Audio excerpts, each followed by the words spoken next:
BJPക്ക് കേവല ഭൂരിപക്ഷം ലഭ്യമായിക്കൊണ്ട് ഒറ്റയ്ക്ക് അധികാരം പിടിക്കാൻ കാരണമായത് പ്രതിപക്ഷ പാർട്ടികൾ വിഘടിച്ചു നിന്നതുകൊണ്ട് തന്നെയാണ്.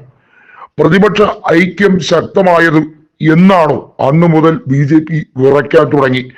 ഈ രാജ്യത്തെ വോട്ട് ഷെയർ അവർക്ക് കേവല ഭൂരിപക്ഷം നൽകാൻ മാത്രം ഇല്ല എന്നുള്ള നഗ്നമായ സത്യം അവർക്കറിയാം. അതുകൊണ്ടാണ് അവർ ഇലക്ഷൻ കമ്മീഷനെ സ്വാധീനിക്കാൻ വേണ്ടി പല മാർഗങ്ങളും ഉപയോഗിക്കുന്നത്. അതിനുവേണ്ടി പണം വാഗ്ദാനം ചെയ്യാൻ അവർക്ക് യാതൊരു മടിയുമില്ല. എങ്ങനെയാണോ കോൺഗ്രസിലെയും ഇതര പാർട്ടികളിലെയും നേതാക്കളെ ചാക്കിട്ട് പിടിക്കാൻ ശ്രമിക്കുന്നത്, അത് കൃത്യമായി ഇലക്ഷൻ കമ്മീഷനെ അവരുടെ വശത്തേക്കാക്കാൻ വേണ്ടി നാളുകളേറെയായി ശ്രമിച്ചുകൊണ്ടിരിക്കുന്നു. അതുകൊണ്ടാണ് ഇത്തവണത്തെ ലോക്സഭാ തെരഞ്ഞെടുപ്പിലെ 79 മണ്ഡലങ്ങളിലെ ഫലപ്രഖ്യാപനവുമായി ബന്ധപ്പെട്ട കാര്യത്തിൽ പ്രതിപക്ഷത്തിന് അവ്യക്തതയുണ്ട് എന്നുള്ളതും അതുമായി ബന്ധപ്പെട്ട ലിസ്റ്റ്, പ്രധാനപ്പെട്ട രേഖകൾ തെരഞ്ഞെടുപ്പ് കമ്മീഷൻ മുക്കാൻ ശ്രമിച്ചതും കോൺഗ്രസ് കൃത്യമായി പറയുന്നത്. അതായത് പ്രതിപക്ഷത്തിന്റെ ആവശ്യം വളരെ ലളിതമാണ്. തെരഞ്ഞെടുപ്പ് കമ്മീഷന്റെ നടപടിക്രമങ്ങൾ സുതാര്യമായിരിക്കണം എന്നുള്ളത്. ജ്ഞാനേഷ് കുമാർ അത്തരത്തിൽ ഒരു നടപടിക്ക് ശ്രമിക്കുന്നില്ല. ഇലക്ട്രൽ ബോണ്ടുമായി ബന്ധപ്പെട്ട കാര്യം അത് വലിയ തോതിലുള്ള അഴിമതിയാണ് എന്ന് സുപ്രീം കോടതി കണ്ടെത്തിയപ്പോൾ ഏറ്റവും വലിയ നഷ്ടമുണ്ടായത് BJPക്കാണ്.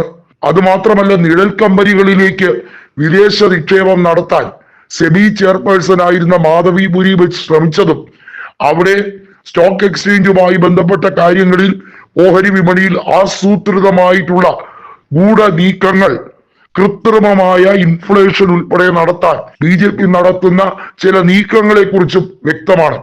അമിത്ഷാ പണ്ടൊരു സ്റ്റോക്ക് ബ്രോക്കർ ആയിരുന്നു എന്നുള്ളത് എല്ലാവർക്കും അറിയുന്ന ഒരു കാര്യമാണ്.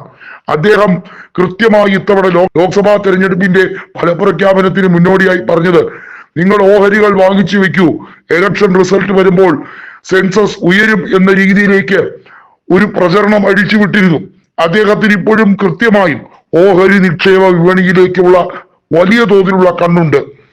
എന്തുകൊണ്ടാണ് അദ്ദേഹത്തിന്റെ മകൻ ജയ്ഷായുടെ ആസ്തി 1000 മടങ്ങായി അദ്ദേഹത്തിന്റെ ആസ്തി വർദ്ധിച്ചത്?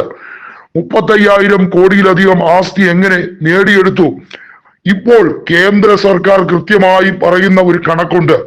അവർ സംസ്ഥാനങ്ങൾക്ക് കൊടുക്കാൻ വെച്ചിരിക്കുന്ന വിഹിതം, അതായത് പല രീതിയിലും കോർപ്പറേറ്റ് സ്ഥാപനങ്ങളിൽ നിന്നും കണക്കെടുപ്പിലൂടെ കിട്ടേണ്ട നികുതിയിൽ 10,000 കോടിയോളം രൂപയുടെ കുറവുണ്ട് എന്നാണ്.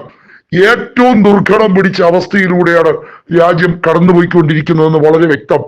നിർമ്മലാ സീതാരാമന്റെ കയ്യിൽ ധനകാര്യം ഇരിക്കുമ്പോൾ ഈ രാജ്യത്തിന്റെ സമ്പദ് വ്യവസ്ഥയെ തകർത്ത് മുച്ചൂടെ മുടിക്കും എന്നുള്ള കാര്യത്തിൽ യാതൊരു സംശയവുമില്ല. ഡോക്ടർ മൻമോഹൻ സിംഗിന്റെ കാലത്ത് ഭരണപരിഷ്കാരം നടത്തി ആഗോള മാന്ദ്യത്തിൽ നിന്ന് പോലും ഇന്ത്യയെ രക്ഷിച്ച ആ അവസ്ഥയിൽ നിന്നും ഏറെ മാറിയിരിക്കുന്നു. ഇന്ത്യയിൽ ആഭ്യന്തര വളർച്ച തകർന്നുകൊണ്ടിരിക്കുന്ന ഒരു കാഴ്ച, അത് ഏറെ പരിതാപകരമാകുമ്പോഴും നേതാക്കന്മാർക്കും ഓഹരി വിപണിയിലെ BJPയുടെ സഹായം ഏറ്റുവാങ്ങുന്നവർക്കും അവരുടെ ആസ്തിയിൽ യാതൊരു കുറവും ഉണ്ടായിട്ടില്ല.